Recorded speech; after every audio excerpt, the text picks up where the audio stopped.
มื้อนี้ทางบ่จันเนาะนำเสนอครอบครัวของน้องอ่าน้องดอนพี่น้องเนาะนี่เฮือนชานบ้านช่องน้องเพิ่นอยู่บ่พี่น้องไงเนาะมาทักทายสบายดีน้องเพิ่นก่อนก็พออยู่เฮือนหลังนี้อันอยู่กันจักคนเฉพาะ6 คนอยู่กัน6 คนลูกเฮา6ทั้งเจ้า6ทั้งคอยนี่คอยเลี้ยงลูกบ่มีหยังเลยอยู่เฮือนเฮ็ดหยังก็บ่ฮู้คู่มือคู่ปีไปขอเกข้าวกินเฮ็ดให้ก็บ่กลมหลังคาเอาไว้เฮ็ดยันลมยันลมยันลมแล้วเอานี่เตียงไว้บ่มีนึกตะปูเลยมันลมมันเอาเร็วโอ้แล้วว่ายังไงเอาอันยางรถนี่เตียงไว้เนาะโอ้ยพี่ทางไงมันบ่มีตะปูบ่มีเงินซื้อตะปูโอ้ใช้ยางรถนี้เอายางรถเตียงไว้นี่ได้เนาะขออนุญาตเด้อเนาะให้เห็นป้าลุงเพิ่นเบิ่งหน่อยนึงนี่ห้องนอนผู้สาวพี่ทางไงเนาะนอนกันจักคนน้องอยู่นี่อยู่กับน้องเขาแหละนอนกับน้องน้องจักคนนอนนำญาติเด้อเนาะให้น้องเพิ่นเฮ็ดให้เบิ่งกลางคืนมาสมมุติเจ้าสินอนเนาะเฮ็ดจังได๋เฮ็ดอันนี้แหละโอ้เอาอันแต่แบบนี้เอาก็มีคนมาเปิดเบิ่งก็ได้กลางคืนนอนเนาะเปิดได้บ่มีประตูเนาะเอาขึ้นเด้อเนาะเอาขึ้นเด้อเนาะบาดนี้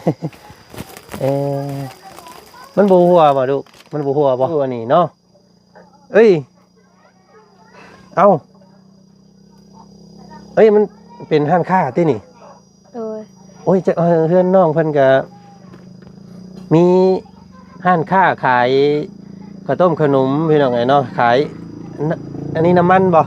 โดยน้ำมันเอื้อยซื้อให้โอ้ซื้อขายเอามาแล้วก็ยายให้น้องๆเด้อเนาะนับเบิ่งอยู่100,000พี่น้องแม่1,000 บาทแปนเติดนับให้มันพอ100,000นั่นแหละนับเบิ่งอยู่ค่อยบ่ฮู้ล่ะฮะค่อยบ่ฮู้เงินบ่ฮู้ล่ะเอ้านี่นะ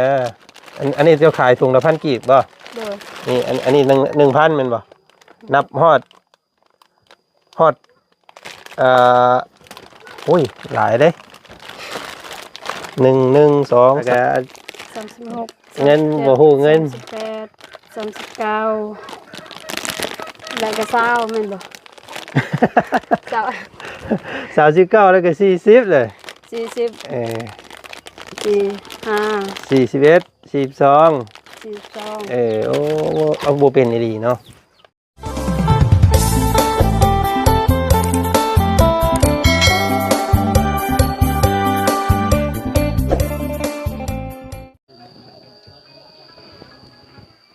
เนาะโอเคพี่น้องไงเนาะเข้ามาหมู่บ้านฮอดแล้วพี่น้องไงเนาะหมู่บ้านตะนางเนาะเมืองเซโปนแขวงสะหวรรณเขตพี่น้องไงเนาะบ่าวจันก็สังเกตเห็นเฮือนหลังนี้พี่น้องไงเนาะเห็นในคลิปบ่าวลี่เนาะรู้สึกว่าซีเมนเฮือนน้อง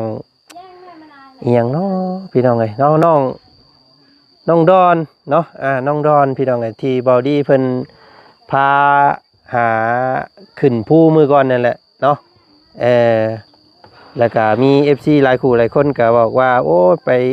เยี่ยมไปยามน้องดอนอีกในเด้อว่าซั่นพี่น้องเอ้ยเนาะการเป็นอยู่ของน้องเพิ่นก็ถือว่าคัดสนว่าซั่นพี่น้องเอ้ยเนาะสภาพเฮือนซานบ้านซองน้องเพิ่นก็โอ้โธอันนี้บ่เฮือนน้องเพิ่นเนาะพี่น้องเนาะก่อนอื่นเด้อพี่น้องเด้อเนาะทักทายสบายดีพ่อแม่พี่น้องเนาะหมู่เพื่อนกันหมดทุกคู่ทุกคนเจอกันกับบ่าวจันคือเก่ามื้อนี้พี่น้องไงเนาะมื้อนี้ทางบ่าวจันเนาะนำเสนอครอบครัวของน้องดอนพี่น้องเนาะนี่เฮือนชานบ้านช่องน้องเพิ่นอยู่บ่พี่น้องไงเนาะมาทักทายสบายดีน้องเพิ่นก่อนเนาะพี่น้องไงเนาะโอ้น้องเพิ่นอยู่พอดีโอเคพี่น้องไงเนาะสบายดีน้องโดยส สบายดี สบายดีเนาะโอ้ยอันแม่นน้องนี่บ่ซื้อน้องดอนน้องดอน แม่น พี่น้องมาถือเคลื่อนแล้วซัมื้อนี้เนาะ เฮ็ดหยังอยู่เนาะนี่เนาะ เล่น ยินอยู่เฮือนนี่ โดย อันนี้อันแม่นเฮือนเจ้าบ่นี่ โดยเฮือนคอย ขออนุญาตพังเสียงแน่พี่น้องเนาะ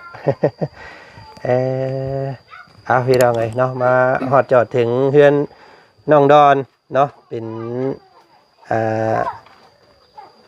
หมู่บ้านหยังก่อเพิ่นเอิ้นหมู่บ้านแม่นบ่อ้ายเว้านี่บ้าน บ้านตะนาง บ้านตะนาง บ้านตะนางสาบ โอ้ตะนางสามบ่นี่ โดย โอ้มันมีจักตะนาง มีสาม มีสามตะนางตะนาง1ตะนาง2ได้สิอยู่ไส อยู่ฝน อ๋อทางเข้ามาเพิ่น โดย พี่น้องไงเนาะกะมาผมมาพ่อน้องเพิ่นอยู่เฮือนพอดีแต่เก้ากายไปกายมาบ่คอยเห็นน้องเพิ่นอยู่เนาะมาพี่ก็ได้น้องเนาะมาพี่น้องไง เมียเฮาก็ตายแล้ว โอ้อันนี้พ่อเจ้าบ่ โดย มาพี่จะพ่อมานำกันพี่ เป็นลูกนี่ สบายดีเด้อเนาะพ่อเนาะสบายดียังไงเนาะอยู่กับพ่ออยู่เฮือนหลังนี้อันอยู่กันจักคนเฉพาะ 6 คน อยู่กัน6 คน ลูกเฮา6ทั้งเจ้า 6ทั้งคอยนี่คอยเลี้ยงลูกบ่มีหยังเลยอยู่เฮือนเฮ็ดหยังก็บ่ฮู้คู่มือคู่ปีไปขอเกข้าวกินเฮ็ดให้ก็บ่กลม พี่น้องเนาะ เมื่อยแล้วเฮ็ดให้ เจ้าบอกเมื่อกี้นี่แม่เพิ่นเสียบ่เสียไปแต่ล้นนะบ่ ดนแล้วที่เดือนนี้แล้ว โอ้ยก็ยังบ่ดนปานใดสั่นเนาะแม่นน่ะนี่ลูกเฮา เป็นอันลูกคนที่เท่าใดอันนี้ลูกสาวนี่คนกกบ่คนกลาง คนกลางคนกกก็ตายแล้วอ้ายกกก็ตายแล้วลูกเฮาอันแสดงว่าอ้ายเจ้านี่เสียแล้วบ่เสียแล้วอ้ายกับแม่เสียแล้วยังแต่ผู้นี้บัดนี้เนาะยังแต่ผู้นี้บ่ใหญ่สุดบัดนี้ใหญ่อยู่บ้านชิกี้เลยเฮา2คนแต่มีผัวแล้ว อันที่ว่าเจ้าไปดินน้ำเพิ่นมื้อนั้นบ่แม่นแหละอยู่บ้านสกีพุ่นที่ว่าใกล้กับเพื่อนเขาน้องป๊อปพุ่นเนาะแม่นบ่แม่นพากันเว้าอยู่มื้อนั้นเนาะน้องเพิ่นมาหยังบ่ซั่นเนาะถามทางเว้าดีเพิ่นว่าน้องเพิ่นมื้อเยี่ยมเอื้อยเนาะมื้อดินน้ำเอื้อยเพิ่นไปเอาลูกเอาผัวเนี่ยมาอยู่เพื่อนผัวเนาะพี่น้องไงเนาะเลี้ยงลูกหอยคอยนี่ยังบ่ทันได้เอาผู้ใหม่เนาะเจ้ากันเนาะไม่ห้างกับบ่มักประสาวกับบ่มักคอยนี่ทุกยากอยู่น้ำลูกนี่แหละเนาะอยู่น้ำลูกนี่อันนี้คือลูกเฮาเอาเพิ่นยังน้อยอยู่ลูกก็เนาะแต่ละคนเนาะมีแต่ผู้นี้แล้วใหญ่แน่เนาะขออนุญาตอันทำความรู้จักแน่น้อยนึงเด้อเนาะอันว่าอ้ายชื่อนี่ใดก็อภัยชื่ออ้ายไผไผจักปีแล้วนี่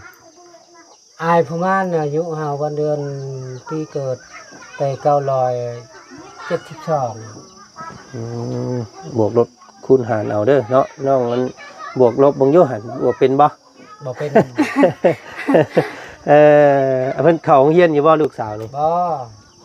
บ่เคยเข้าบ่บ่เคยเข้ามันย้านนะแต่โรงเรียนมันไกลโพดแต่อยู่บ้านโหเรียนบ่มีรถขี่ย่างไปมันไกลเนาะแม่นแหละก็บ่เป็นหนังสือได้ใส่ลูกเจ้านี่บ่เป็นอ่านหนังสืออ่านเขียนชื่อตัวเองเป็นบ่นี่บ่เลี้ยวกันบาดเลยพี่น้องใครก็คือกันลูกก็บ่ฮู้จังได๋ก็เสียใจนำเด้อเนาะในการจากไปของแม่เจ้าเนาะแล้วก็กับอ้ายเนาะทั้ง2คนนะพี่น้องเนาะนับว่าตอนนี้ทาง น้องดอนเพิ่นก็กำพร้าแม่เนาะอยู่แต่กับพ่อกับน้องนี่อาศัยเลี้ยงพ่อเลี้ยงน้องนี่บัดนี้ซ้ำซากพี่น้องไงเนาะ โดย อืมเพื่อนเนาะอยู่นี่เนาะ อืม เพื่อนกกเพื่อนเข้าเพื่อน อืม อยู่กับลูกกับเมียตะกี้เพิ่นบ่ เออ อ๋อ มีแต่มาเฮ็ดให้ก็บ่มีเงินจ้าง อืม เฮ็ดเลยใหม่ก็บ่เป็น อืม บ่มีเงินก็แล้ว พี่น้องไงเนาะเอาสังกะสีขออนุญาตให้น้องเพิ่นพา โอ้ย เลาะเบิ่งเฮือนแหน่หน่อยหนึงเด้อ เด้อ เนาะรีวิวอันเฮือนน้องดอนก่อนพี่น้องเนาะสาวงามประจำหมู่บ้านตะนาง เนาะจักปีเด้อน้องนี่ 16 15 ปี อืม อ๋อยังน้อยอยู่สันพี่น้องไงเนาะยังเป็นเยาวชนอยู่ว่าง่ายๆก็ยังวัยเฮียนอยู่นะสำนึกแต่เก่าเนาะแต่เก่านี่ยังกำเฮียนนี่ก็สิอยู่ประมาณม.1 ม.2 แม่น ก็สิอยู่ประมาณนี้เนาะคำว่าเฮียนเนาะแต่ว่าน้องเพิ่นบ่ได้ทำบ่ได้เฮียนซ้ำมาสั้นๆพี่น้องเอ้ย บ่ได้เฮ็ดไปยานยานยางทาน บ่รู้เลยซื้อ คิดว่าน้องเพิ่นอยู่บ้านอื่นเมืองไกลพี่น้องไงเนาะก็ที่แท้อยู่บ้านนี้เองเนาะบ้านนี้ก็เป็นบ้านที่ทางบ่จันก็เวียนผ่านมาเรื่อยอยู่เนาะผู้จักอ้ายอยู่บ่ ฮู้ ผู้อยู่เนาะ ฮู้ เคยเห็นอยู่เนาะ เคย อืมพี่ทางไหนโอเคเอาเดี๋ยวให้น้องเพิ่น พาเลาะเบิ่งเฮือนแน่เนาะมาเอามาพี่นิดนึงเด้อพ่อเด้อ ขออนุญาตพ่อเพิ่นก่อนพี่ทางไหนเนาะให้รีวิวบ้านเพิ่นก่อนป้าโอ้เพิ่นเอาเอ้ยอิหยังอยู่หลังคาเจ้าน่ะยางรถ โด อื ย มยานลม เอาขึ้นเฮ็ดหยังพ่อยางรถนี่ เอาบ่ บ่เอาขึ้นเฮ็ดหยังหลังคาเอาไว้เฮ็ดยันลม ยานลม ยานลม ยันลมแล้วเอาอันนี้เต็งไว้ บ่มีลูกตะปูเลยมันลมมันเอาเร็ว โอ้ เลยมันเอา แล้วว่าง่ายๆเอาอันยางรถนี่เต็งไว้เนาะ เออ โอ้ยพี่น้องไงมัน บ่มีตะปูบ่มีเงินซื้อตะปู โอ้ เลยใช้ยางรถนี้ เอายางรถเต็งไว้ แต่งไว้ นี่พี่น้องไงเนาะพอได้อันกันลมหัวกุดเนาะโอ้ยขับพายุเข่าแห้งๆคือบ้านซุ้มข่อยนี่โอ้ยไปแล้วนี่พี่น้องบ่อยู่ดอกเนาะอันหมองนี่เป็นหมองนอนบ่ โดย นอน นี่แหละห้อง อันนี้บ่หมองนอนเจ้า โดย อ๋อขออนุญาตขอเบิ่งได้บ่ ได้ ได้เนาะ ขออนุญาตเด้อเนาะให้ป้าลุงเพิ่นเบิ่งหน่อยหนึงนี่ห้องนอนผู้สาวพี่น้องไงเนาะนอนกันจักคนน้องอยู่นี่ อยู่กับน้องเขาแหละนอนกับน้อง นอนน้องจักคนนอนนำ 2 กลางคืนเฮ็ดได้ใดกลางคืนมาบ่มีประตูบ่นี่ บ่มีแต่นี้แหละ อันลองอันเฮ็ดให้ป้าลุงเบิ่งอยู่ ขออนุญาตเด้อเนาะให้อันน้องเพิ่นเฮ็ดให้เบิ่งกลางคืนมาสมมุติเจ้าสินอนเนาะเฮ็ดได้ใด เฮ็ดอันนี้แหละ โอ้เอาอันแต่แบบนี้เอาก็ โดย มี แบบนี้ คนมาเปิดเบิ่งก็ได้กลางคืนนอนเนาะ เปิดได้ ตาย บ่มีประตู บ่มีประตูเนาะเอาขึ้นได้เนาะเอาขึ้นได้เนาะบาดนี้ มันบ่หัวบ่ลูกมันบ่หัวบ่ กลัว เวลาฝนตกมามันหัวบ่ กลัวหมดเลย พี่น้องเอ้ยเนาะนี่ขออนุญาตอันให้ป้าลุงเพิ่นเบิ่งหน่อยหนึงเนาะทำความรู้จักกับน้องเพิ่นแหน่มื้อนี้อันนี้บันไดน้องเพิ่นเนาะบันไดขึ้น2-4ขั้นพี่น้องเอ้ยเนาะโอ้ยอันมันลุล่วงไปพุ่นได้อยู่อันนี้เนาะเอ้ยมันเป็นห้างค้าตินี่ โดย โอ้ยจะเพื่อนน้องเพิ่นก็มีห้านค้าขายข้าวต้มขนมพี่น้องไงเนาะขายอันนี้น้ำมันบ่ โดยน้ำมันเอื้อยซื้อให้ โอ้ ซื้อขาย เนาะ เอื้อย โอ้ย เห็นให้ อ๋อร้านค้าคำบ่ขึ้นมาเบิ่งนี่ก็บ่ฮู้ได้ว่าเป็นร้านค้าอันนี้เนาะคิดว่าเฮือนธรรมดาขึ้นมาบ่เป็นร้านค้าเสยพี่น้องเอ้ยเนาะเฮือนน้องดอนนอนเผาของอยู่นี่เนาะ โดย เสื้อผ้าหน้าแพร่น้องเพิ่นก็เก็บไว้เป็นระเบียบอยู่พี่น้องเอ้ย อันน้องจะคนนะนอนนำกันนี่ ซอง น้อง2 คน โดย นอน3 คนอยู่นี่เนาะลุล่วงไปเฮือนใหญ่ได้อยู่พี่น้องเลยเนาะอันนี้เป็นไฟโซลาร์เซลล์เนาะ อืม ไฟแสงอาทิตย์ ไฟฟ้าใส่นี่ กลางค่ำกลางคืนก็ขึ้นอยู่กับไฟอันดอกเดียวนี่เนาะบ่มีไฟฟ้าเนาะ โดยบ่มี แต่ว่าเราเบาเห็นสังเกตเห็นเสาไฟฟ้าคือผ่านมาอยู่เนาะ อืม บ่มีเงินเข้าบ่ บ่มีเงินเข้าทั้งนั้น ก็เลยบ่มีไฟฟ้าใช้ โดย พี่น้องเอ้ยเนาะขายดีอยู่บ่นี่ ได้ขายอยู่บ่แต่เก่าส่วนหลาย เอ้ยแต่ให้เฮาเงินแต่มันคายนี่นะ เปิดแต่ดนแล้วบ่น้องอันนี้ร้านค้านี่ บ่ ก็เปิดนี้พี่น้องเอ้ยอัน ลงทุนให้ เอ้ยเจ้าอยู่บ้านสกีนะ บ้านสกี โอ้เพิ่นลงทุนให้ซื้อของซื้ออันนี้ให้เนาะ โอ้พี่น้องไอ้นี่นะเนาะอันนี้ถุงเท่าไหร่นี่ห่ออันฮะ 1,000 ถุงละ 1,000 โดย โอ้เบิ่งสิพี่น้องไอ้เนาะว่าเดี๋ยวสนับสนุนซอยน้องเพิ่นก่อน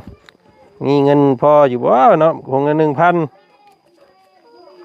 ข้อไทยใส่ได้เอ้าพี่น้องเอ้ยอันแล้วว่าสิซื้อซอย100,000เอ้ามานับมึงอยู่เนาะโมเมนต์สิเบิดชำมาจักซื้อ100,000เลย เอา ดิ ขนมนี่เลยบ่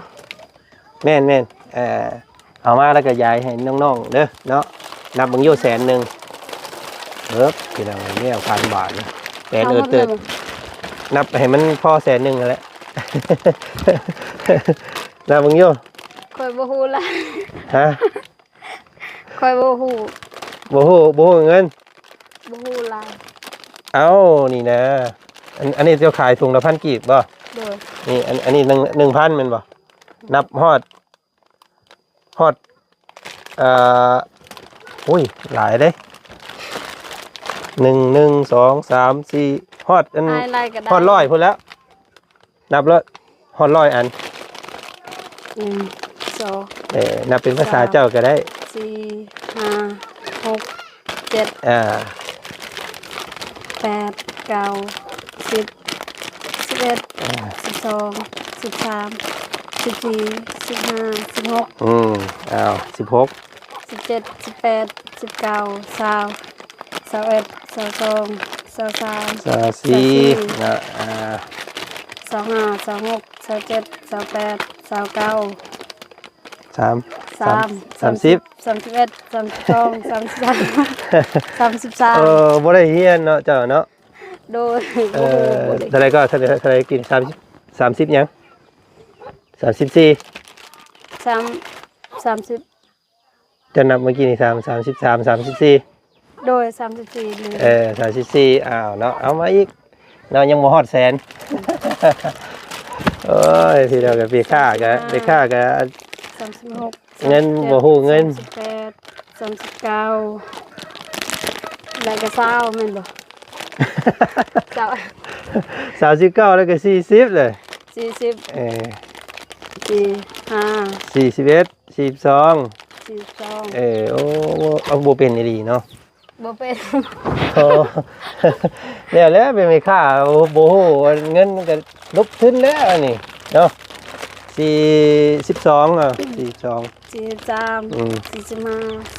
43 44 44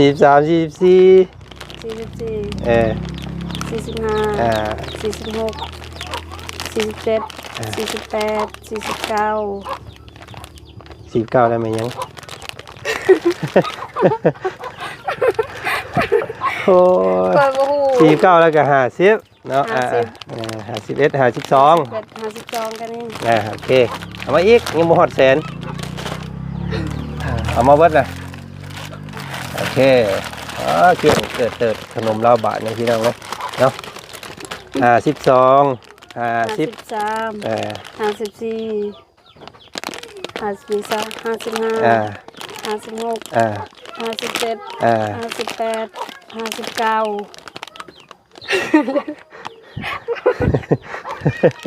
โอ้ตายแล้วผู้สาวอันนับเลขบ่เป็นบาทเด้พี่น้องเอ้ยเนาะ59แล้วก็60 60 61 61เอา 61 62 63 64 65 66 67 68 69ยังบ่ฮอดแสนอยู่พี่น้องเอ้ยเนาะ69,000นึงเหือแตกออกบาทนี่พี่สาวนับเลขตายคักเว้นนี่พี่น้องเอ้ยเนาะบ่ซ้ำน้องเซอร์ลูกสาวบ่จันทร์ทำมาจักดอกอันนี้ แม่นดีบ่15ปีเจ้าน่ะ แม่น15 บ่เคยเข้าโรงเรียนเนาะ บ่ ก็เลยนับบ่เป็นพี่น้องเอ้ยอันน้ำมันนี่ขายทุกเดือนไหน ตุกนี้15ตุกนี้25อันนี้น้ำมันยังไงนี่ น้ำมันเดวิด น้ำมันใส่รถยังเอาใส่รถจักรเนาะ โอ้ย โอ้น้ำมันมาเตเวียดพี่น้องค่ะถ้ามาเตเวียดนี่สิเป็นน้ำมันสีเขียวแบบนี้เนาะแต่ว่าถ้าน้ำมันมาจากฝั่งไทยมาจากลาวเฮานั่นมันจะเป็นสีแดงเนาะสีน้ำมันรถจักรนะพี่น้องเลย69,070นึงนี่เบิดนี่พี่น้อง70,000เฮ็ดอีได้บาทนี่ยังบ่ฮอดแสนเนาะ เอา มี อีก มียังอีกเอานับมามึงอยู่ให้มันฮอดแสนไว้เนาะเราเอาสิซื้ออุดหนุนซอยห้านน้อยเจ้านี่พี่น้องเลยโอ้ยเงิน100,000กีบซื้อของน้องเพิ่นเกือบเบิดห้าน โอ้ยเอาห้านน้อยคอยทางพี่น้องเลยเนาะถุงเท่าไรบัดนี้ ถุง ถุง2ตัวนี้ เลย ถุง2อันนี้ตีไป70เนาะ 70 หาก็ได้70,000นับอีกนับเพีย2 บาทนับใหม่เลยเอานับ2 4 1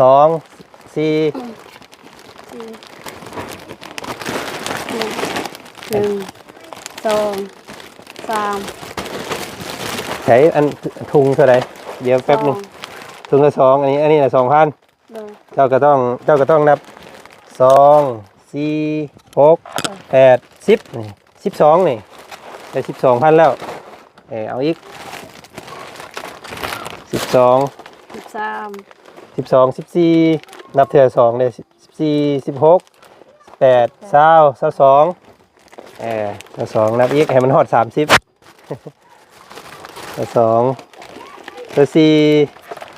26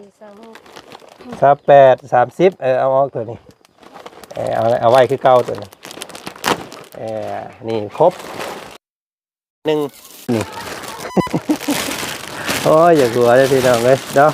ผู้สาวนับเลขบ่เป็นเนาะนับเงินบ่เป็นโอ้คาราบังขาดทุนเด้อมีผู้ว่าผู้แพ้วมาซื้อของซอยแล้วอันนี้พี่น้องเลยเนาะอันนี้เราเอาซื้อซอยเนาะเจ้าสิแจกเล็กน้อยก็ได้เนาะ โดย เอามีถุงใส่บ่มีถุงใส่ให้เราบ้าบ่เดี๋ยวเอาลงแจกเล็กน้อยอยู่ตารางเนาะ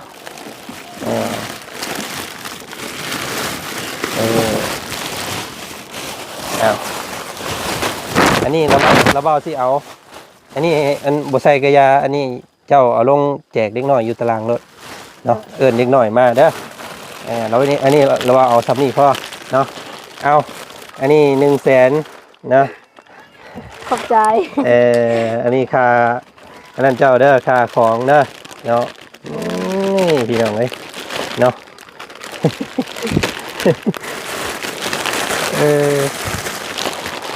มาเนาะลงมาพี่มาดิ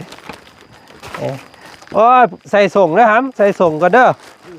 โอ้ยบ่ใส่ส่งบ่ได้กินขนมแล้วนี่พี่น้องเอ้ย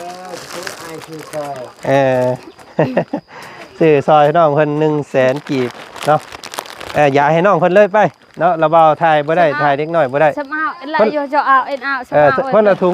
เด้อคนละถุง สมาเอาอันบางแงสมาเอาเอ็นอันบางแงเอาล่ะ น้องเพิ่นขาย เอาบางแงเป็นเอา แต่ดนแล้วบอกขายขนม ป้ายังซับประมอนเอาล่ะปลาเอ็นเอาซับประมอนล่ะ เนาะห้านค้าก็ ลึกลับก็ดอกพี่น้องไปขายอยู่ในนอนบ่ห้องนอนพุ่นเนาะ มันก็บ่สิขายได้อยู่บ่ดิเดี๋ยวเอ้ย Atta cerker sini. เนาะบ่ได้ฮู้เลยว่าน้องเพิ่นขายของเนาะเพราะว่าน้องเพิ่นเอาไปไว้อยู่บ่องนอนพุ่นถ้าบ่ขึ้นไปเบิ่งก็บ่เห็นเด้อกินนี่พี่น้อง Atta cerker. ย้ายรถย้ายเพิ่นเลยเพิ่นละห่ออืมพี่น้องให้น้องอันน้องดอนเพิ่นเป็นคนแจกของมื้อนี้ซื้อซอยมา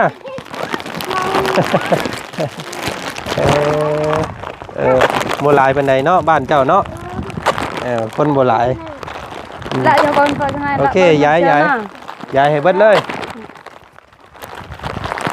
ถ่ายเด็กหน่อยบ่ได้พี่น้องเอ้ยเนาะให้น้องเพิ่นแจกขนมกันโอ้ยังเดืออยู่เด้นี่เนาะเดือกระปันกันเด้อเห็นเบิดเด้อ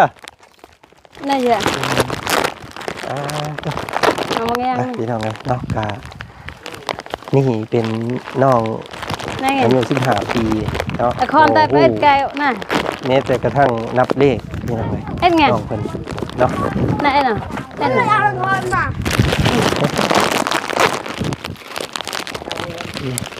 โอเคเจ้าเอาไว้รถเอาไว้อันแจกคน เอาไว้แจกคนก็ได้เด้อเอาไว้แจกอันยายบ่เบิดก็เอาไว้อันเฮือนเจ้าคือเก่าโอเคเนาะก็ซอย100,000มื้อนี้ ขายดีมื้อนี้เนาะปกติขายได้มื้อจักพันขนม มีแต่2 แสนเลย โอ้ได้ดีแท้มื้อหนึงมื้อละ200,000พุ่น บ่นะเทื่อมือน่ะ โอเคพี่น้องเอ้ยมื้อนี้ถือว่าได้ขาย100,000แล้วเนาะพี่น้องเอ้ยเนาะพาเบิ่งเฮือนน้องเพิ่นต่ออีกตื่มก่อนเนาะไปทั้งนี้เป็นหม่องนอนของตู้พ่อบ่ทั้งพี่ โดย โอ้เบิ่งได้ขออนุญาตอันนี้เป็นประตูแบบว่าเพิ่นนิยมกันเฮ็ดแบบซี่เด้อแถวกรุงเขตนี่พี่น้องเอ้ยเนาะปึ๊บอ๋ออันนี้เป็นหม่องนอนของพ่อเจ้าเนาะพี่น้องเอ้ยก็สะอาดสะอ้างดีอยู่เนาะอันหม่องอยู่หม่องเซาน้องเพิ่นอันนี้เข้านี่อันทุกเจ้าก็เฮ็ดอันให้เฮ็ดสวนอยู่บ่ แม่ เฮ็ดข้าวให้อยู่บ่ แม่ เบาดีไปมื้อนั้นนั่นให้เจ้าบ่ โดยให้นี่แหละ ผู้อยู่เทิงผู้ โดย อยู่เดียวเห็นอันแคมเมมน้อยๆอันน่ะพี่น้องเอ้ยเนาะอยู่เทิงพุ่นอันให้เจ้าเนาะแต่ละปีได้จักกระสอบข้าว มีแต่2 4เปาแล้ว ได้แต่4กระสอบนะโอ้สิพอกินบ่กุ้มดอกเนาะ บ่กุม เห็นพอเจ้าเว้าเมื่อกี้นี่ว่าไปหาขอข้าวบ่แล้วบ่ต้องไปขอแบบใดขอน้ำญาติพี่น้องสิบ่ ขอเขา ไปขอน้ำป้าน้ำลุงสิเนาะ โดย ขอกินยืมกินมาสั่นซะเนาะขออนุญาตหัวนิดนึงเด้อพี่น้องเพิ่นนับเลขบ่เป็นเมื่อกี้นี้กันเลย โอ้ยแม่ค่าจะนับเลขบ่เป็นเนาะพี่น้องเอ้ยเอากะมาทำความรู้จักกับน้องเพิ่นก่อนมื้อนี้พี่น้องเอ้ยเนาะมื้อหน้ามื้อในแล้วเบาสิมาดินน้ำใหม่อีกเด้อเนาะกะมีโทรศัพท์อยู่บ่ของเจ้ามีบ่ มีโทรศัพท์รุ่นเก่าน่ะ แต่ว่าดินเป็นอยู่โทรศัพท์เนาะ โดย เวลาผู้บ่าวเขียนขอความมาหาอ่านบ่เป็นแล้วนี่ อ่านบ่เป็นบ่ฮู้ เนาะต้องโทรมาอย่างเดียวเนาะโทรมาหรือว่าอัดเสียงอย่างเดียวเนาะจังอ่านเป็นเนาะ โดย คือบ่เข้าห้องเรียนเนาะมันไกลบ่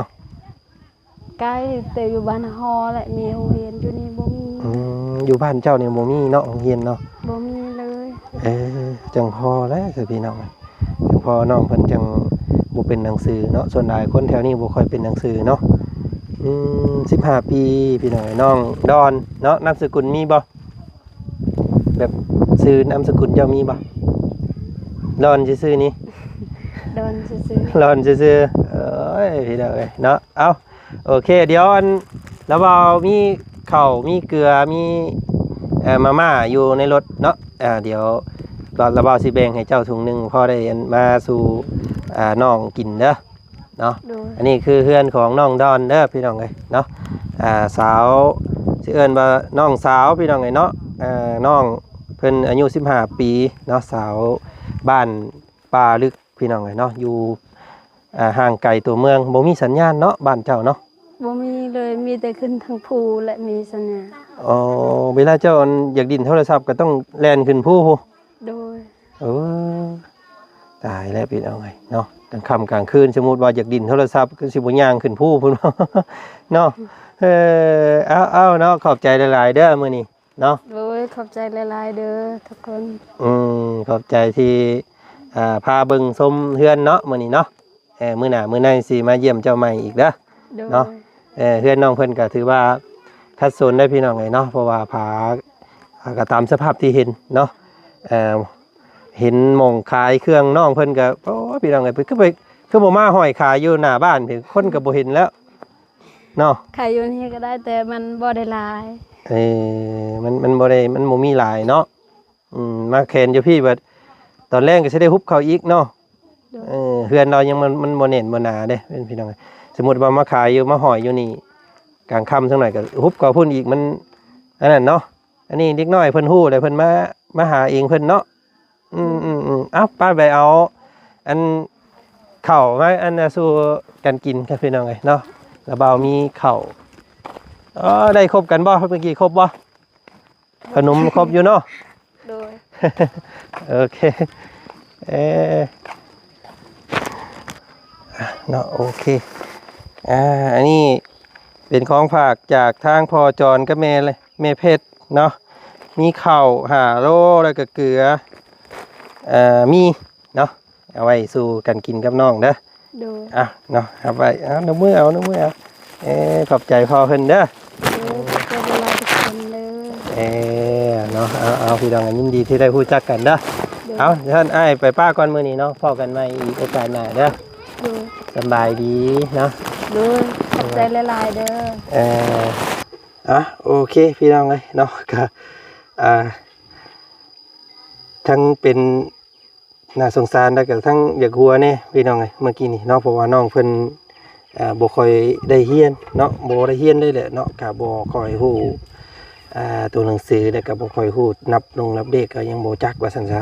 เนาะอายุก็15 ปีแล้วพี่น้องเลยแล้วกำลังเป็นสาวสำหรับครอบครัวก็สิประมาณนี้เนาะน้องเพิ่นกับพี่น้องไงเนาะเป็นบ้านติดถนนอยู่วิวทำเลดีได้พี่น้องไงแต่ว่าเนาะการเป็นอยู่จะบ่ค่อยปานใดว่าซั่นซะเนาะวิวทิวทัศน์แต่ว่างดงามนี่พี่น้องไงเนาะธรรมชาติเนาะไปซะพี่น้องเนาะทางบ่จันขอนำเสนอคลิปนี้เพียงส่ำนี้ก่อนพบเจอกันใหม่อีกคลิปหน้าแล้วกันคลิปนี้สำบายดีเด้อเนาะเบิดสุขสุขคน